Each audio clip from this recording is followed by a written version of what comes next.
हरे कृष्णा। श्रीमद् भागवतम स्कंध 5 अध्याय 18। प्रहलाद महाराज व हरिवर्ष के समस्त निवासियों द्वारा नृसिंह देव की पूजा। श्लोक संख्या 8 से लेकर श्लोक संख्या 14। समस्त तेज के स्रोत भगवान नरसिंह देव को मैं सादर नमस्कार करता हूँ। हे वज्र के समान नख और दांतों वाले प्रभु, कृपया आप इस भौतिक जगत में हमारी आसुरी सकाम कर्म वासनाओं को मिटा दें।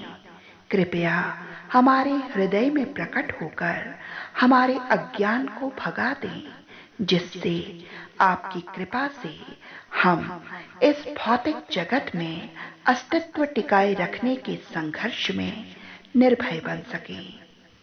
इस संपूर्ण विश्व का कल्याण हो और सभी ईर्ष्यालु व्यक्ति शांत हों। सभी जीवात्माएं भक्ति योग का अभ्यास करके प्रशांत हों, क्योंकि भक्ति करने पर वे एक दूसरे के कल्याण का चिंतन कर सकेंगे। अतः हम सभी भगवान श्री कृष्ण की भक्ति में लगकर उन्हीं के विचार में मग्न रहें। हे भगवान, हमारी प्रार्थना है कि हम पारिवारिक जीवन की कैद के प्रति आकृष्ट न हों, जिसमें घर, स्त्री, संतान, मित्र, धन तथा संबंधी जन इत्यादि सम्मिलित हैं। यदि हम में किसी से थोड़ी आसक्ति हो भी, तो वो भक्तों से हो, जिनके लिए भगवान श्री कृष्ण ही परम प्रिय हैं।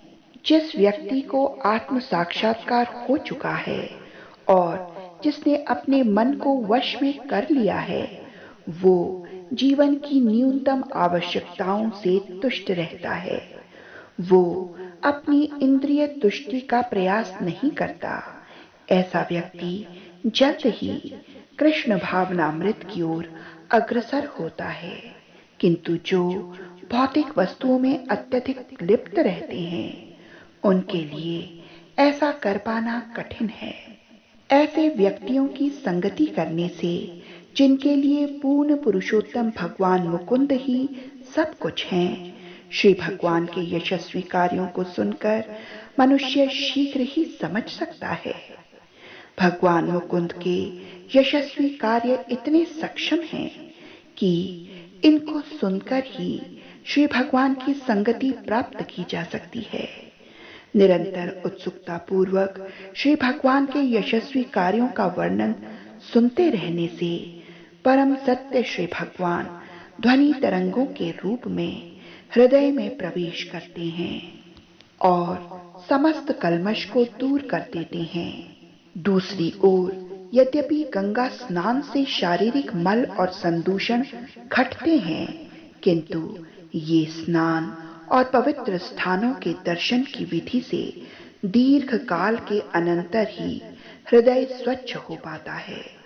अतः कौन ऐसा विज्ञ पुरुष होगा जो जीवन की सिद्धि के लिए भक्तों की संगति नहीं करना चाहेगा।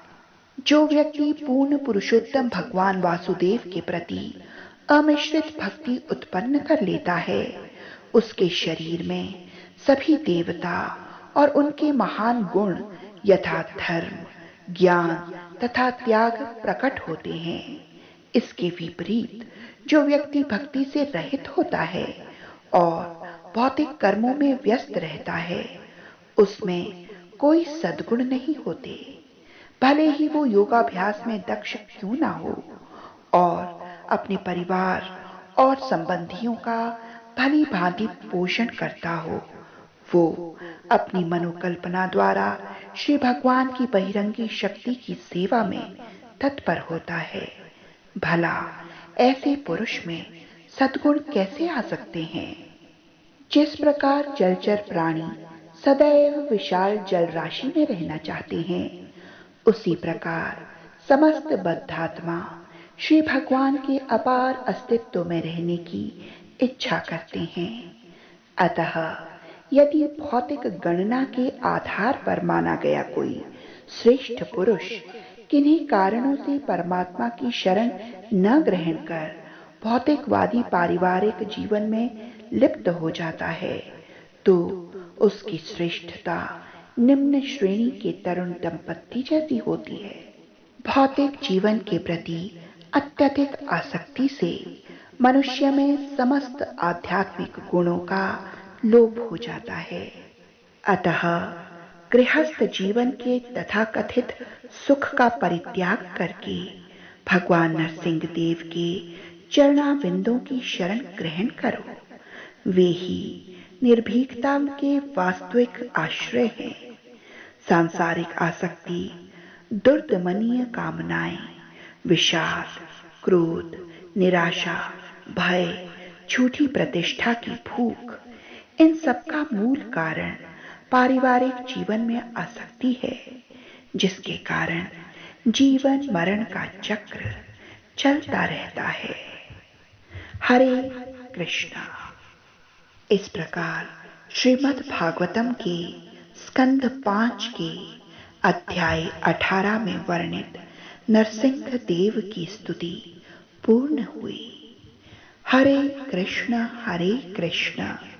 कृष्ण कृष्ण हरे हरे, हरे राम राम राम हरे हरे।